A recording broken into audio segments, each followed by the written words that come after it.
E aí, tudo bem? Eu sou o Jota Façanha, professor de Química, e hoje nós vamos falar sobre a água, substância mais importante para nós, seres vivos, que está rodeando o nosso planeta, né? Interessante a gente falar um pouco sobre a distribuição de água no planeta Terra, né? Dos 100% de água que nós temos, 97% é água salgada e apenas 3% é água doce.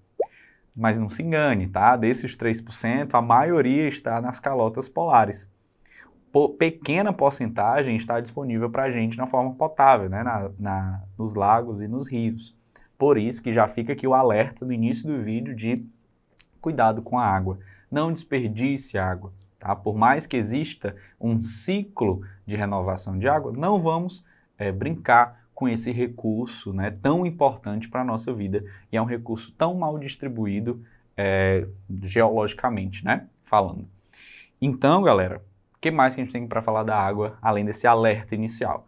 A gente pode falar primeiro da molécula, né? Talvez é a primeira molécula que você aprende lá na sexta série, que é o H2O. O que é que significa o H2O? São dois átomos de hidrogênio e um átomo de oxigênio.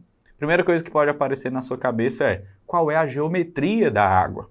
A água ela tem uma geometria angular, tá? E por ser uma geometria angular e ser uma ligação entre elementos diferentes, vai causar a molécula da água uma certa polaridade. Então, lembre-se disso, a água é polar. E essa questão da molécula da água ser polar, ela tem muito, né, interação com a questão da ligação de hidrogênio.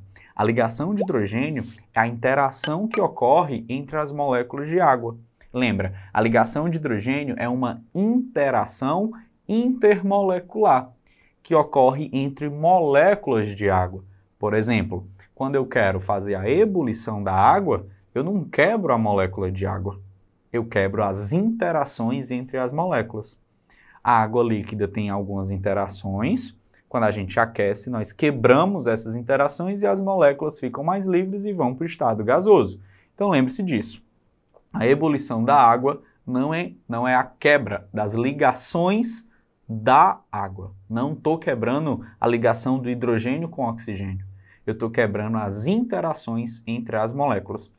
E é justamente por causa da ligação de hidrogênio que nós hoje estamos vivos, né? Pela questão de, por exemplo, um lago, ele começa a congelar por cima e não por baixo. Isso garante a nossa vida. Por quê? Primeira vida, né? Os primeiros seres vivos, pelo que se estuda, veio de origem marítima. Imagina aí na era do gelo, tudo congelado. Imagina os lagos congelados. Não era possível vida.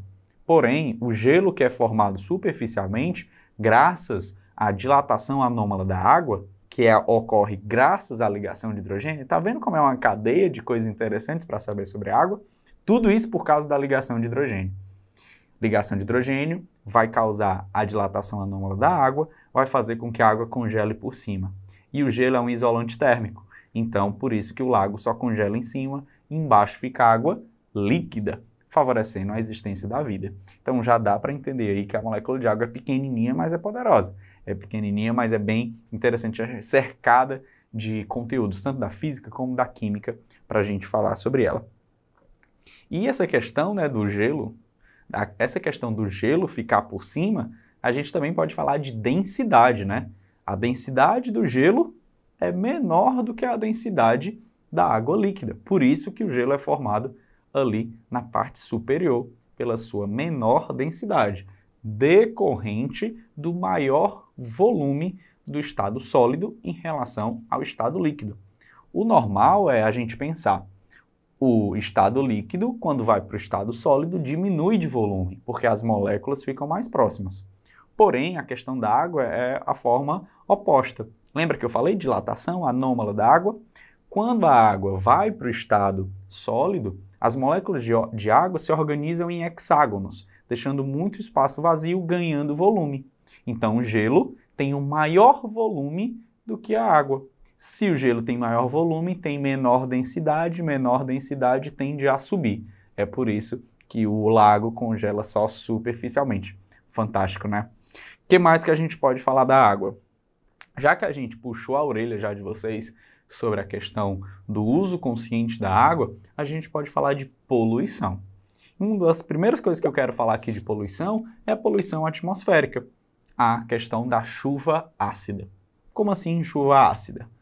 Existem gases que são produtos de combustão que vão causar chuva ácida, tais quais o gás carbônico, que é o CO2, o dióxido e trióxido de nitrogênio, que é o NO2 e o NO3, respectivamente, e o dióxido e trióxido de enxofre, que é o SO2 e o SO3, respectivamente.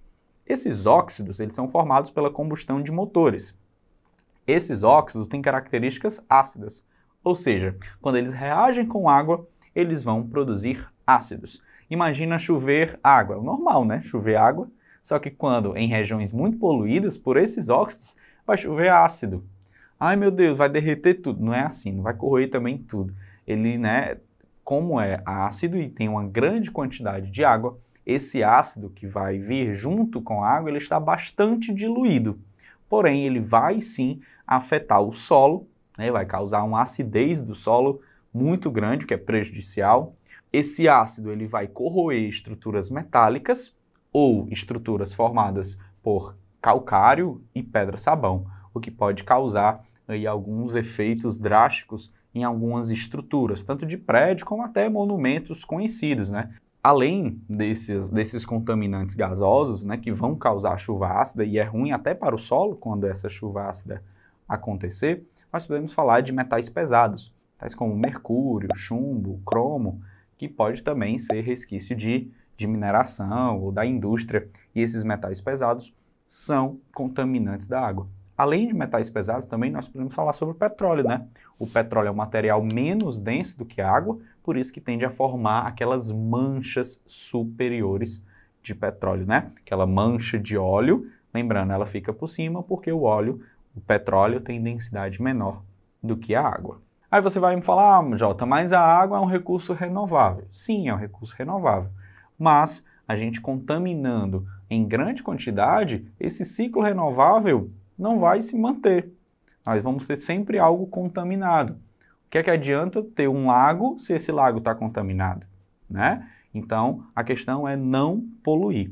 Falando aí no ciclo da água, a gente tem que lembrar, né, quais são as etapas que nós podemos ter do ciclo da água. De forma bem simples, a água evapora, a água dos lagos, dos rios, dos mares vão evaporar. Quando chega na atmosfera, vai formar as nuvens e essas nuvens vão sofrer condensação, que é a passagem do estado gasoso para o estado líquido. Essa água da precipitação, essa água da chuva, né, vai voltar para os rios, lagos e mares e vai também para os lençóis freáticos. De uma forma bem simples, esse é o ciclo da água.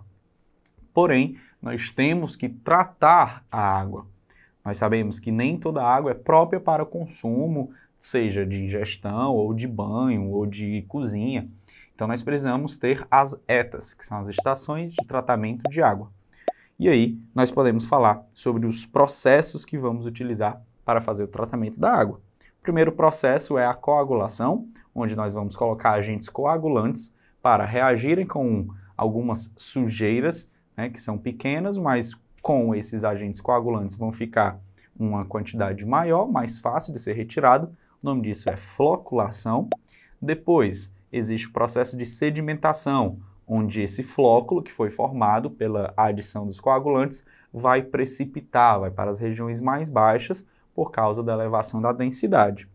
Depois disso, ela vai passar por uma filtração para justamente retirar esses materiais sólidos e aí nós vamos tratar a água com o cloro, que tem a intenção de matar as bactérias, e o flúor, que a adição do flúor, diferentemente do cloro, não é para matar a bactéria.